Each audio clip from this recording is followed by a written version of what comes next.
So you need data to tell powerful stories. That is kind of where we are today.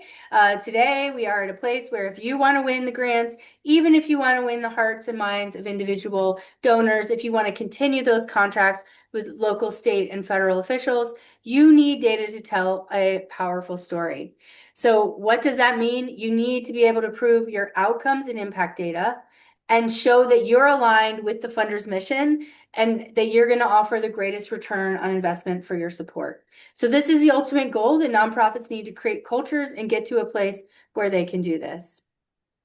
So how are we going to capture that data, and what data should we capture?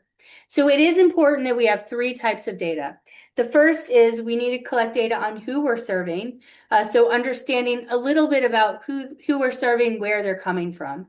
At a minimum, I believe that nonprofits should be collecting some data based on age, race, gender, and location of where this individual is coming from, because we want to make sure we're creating equal outcomes for all people.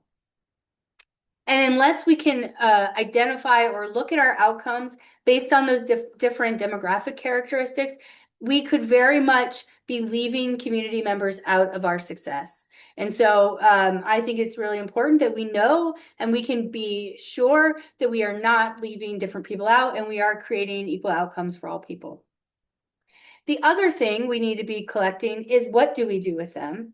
And that's really important. Like, I mean, I mentioned stop counting hamburgers, but we need to know what the intervention is, because when we link who we serve with what we do to how people are better off, that's when we can start to drive real, impactful, programmatic change. That's when we can start to understand where should we focus our resources? What should we invest in to get to the change that we want to see in our communities? So we need to also then be tracking outcomes. So how are people better off because of what we do? And so those are our short and our medium term results. So how does Sure Impact make this simple, automatic, and all at your fingertips?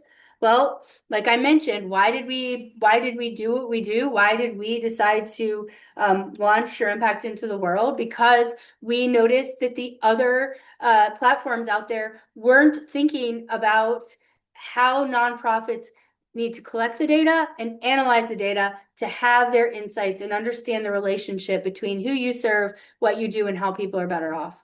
So when you think about what is Sure Impact, we're your impact operating system, where everything from your client and case management platform helps you manage, what's going on in your programs, what are the people you serve doing, your ability to collect data from them using external forms and surveys, but providing you real-time impact data and analysis through dashboards, reports, and analytics so that you can tell your story and drive programmatic change.